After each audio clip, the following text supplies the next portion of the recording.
बसपा प्रमुख और सूबे की पूर्व सीएम मायावती ने लोकसभा चुनाव अकेले लड़ने का फैसला लिया है। इंडिया गठबंधन में शामिल दलों की लाख कोशिशों के बाद भी मायावती अपने फैसले से टस से मस नहीं हुई हैं। अपने जन्मदिन के मौके पर बसपा सुप्रीमो मायावती ने अकेले ही लोकसभा चुनाव के रण में उतरने का फैसला लेकर इंडिया गठबंधन ही नहीं सभी राजनीतिक दलों को चौंका दिया है। माना जा रहा था कि मायावती जल्द ही इंडिया गठबंधन में शामिल हो जाएंगी। पिछले कई दिनों से गठबंधन के नेता भी इस प्रयास में जुटे थे। मायावती को गठबंधन को लाने के कई सकारात्मक प्रयास भी किए गए, लेकिन मायावती के रुख में कोई बदलाव नहीं आया। मायावती ने कहा है कि जब भी बसपा ने गठबंधन किया है उसे नुकसान झेलना पड़ा है। हाँ, मायावती ने चुनाव बाद उचित भागीदारी मिलने पर समर्थन देने की बात जरूर कही है। उन्होंने कहा कि हमारी पार्टी गठबंधन न करके अकेले ही चुनाव इसलिए भी लड़ना चाहती है क्योंकि इस पार्टी का सर्वोच्च नेतृत्व एक दलित के हाथ में है, जिनके प्रति अधिकांश पार्टियों की जातिवादी मानसिकता अभी तक नहीं बदली है। यही मुख्य वजह है कि गठबंधन करके चुनाव लड़ने में बीएसपी का वोट तो गठबंधन से जुड़ी पार्टी को पूरा चला जाता है, लेकिन उनका अपना बेस वोट व विशेषकर अपर कास्ट समाज का वोट बीएसपी को ट्रांसफर नहीं हो पाता है। इसके कुछ खास उदाहरण यूपी में 1993 में हुए विधानसभा के आम चुनाव हैं। तब सपा से गठबंधन करके लड़ने पर बीएसपी की केवल 67 सीटें ही जीतकर आई थी,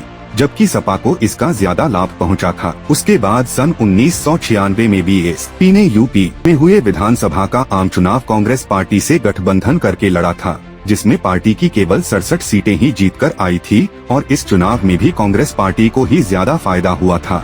तब फिर बीएसपी ने यहां 2002 में विधानसभा का आम चुनाव अकेले ही लड़ा था, जिसमें पार्टी की पहली बार यहां 67 से बढ़कर लगभग 100 सीटें जीतकर आई थीं। उसके बाद 2007 में यूपी में विधानसभा के हुए आम चुनाव में बीएसपी ने फिर से अकेले चुनाव लड़कर यहां अपनी पूर्ण बहुमत की सरकार भी बना ली थी, जबकि उस समय यह चुनाव ईवीएम से ही हुआ था, जिसमें शुरू में कोई धांधली व बेईमानी आदि नहीं हो पाई थी। साथ ही यहाँ लोकसभा आम चुनाव व देश के अन्य और राज्यों में भी अकेले चुनाव लड़कर खासकर वोट प्रतिशत के हिसाब से बसपा की काफी अच्छी स्थिति रही है।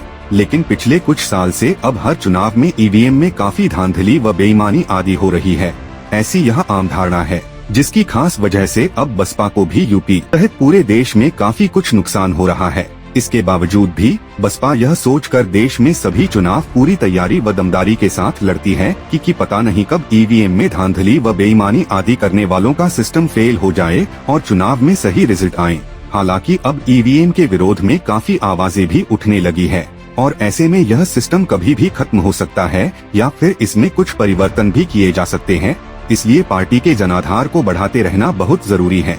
मायावती ने कहा कि यही मुख्य वजह है कि देश में अधिकांश पार्टियां बीएसपी से गठबंधन करके चुनाव लड़ना चाहती है, जबकि हमें बीएसपी के हित को भी देखना जरूरी है, जिसे मद्देनजर रखते हुए अब बीएसपी के लिए पार्टी व मूवमेंट के हित में अकेले ही चुनाव लड़ना ज्यादा बेहतर होगा।